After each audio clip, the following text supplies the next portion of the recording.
brushes to make creations that have your heart and soul in it. Negro Sin Pero means literally black without but. What that translates to is unapologetically black. So what the piece is basically trying to advocate for is an appreciation and an acceptance of our black heritage and black features. I used 4 colors, well 5 if we want to consider the paper that I used it on. And the 4 colors were blue, light blue, purple, and like this magenta color. The paper that it's printed on is gold.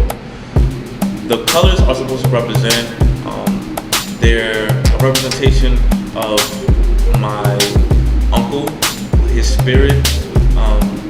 He was very into blues and jazz, and so that's why I kind of used blues and darker shades of colors, because I feel like it represented what he liked as a person and also him as a human being. The background is on gold to really denote royalty, and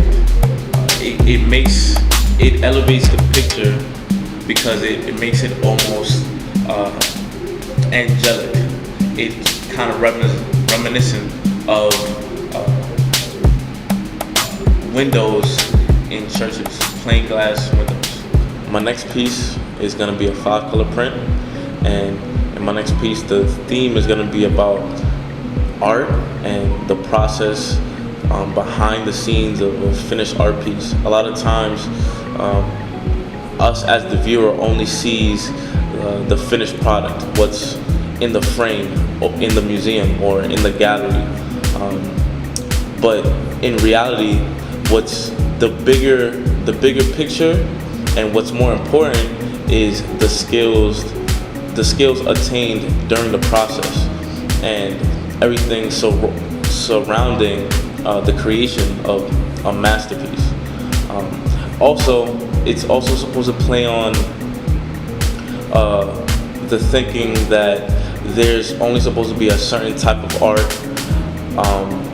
the thought that only a certain type of art could be in museums or could be in a gallery, when in reality there's art and creation all around us that we walk through every day that people don't, in my opinion, really appreciate and take a look at.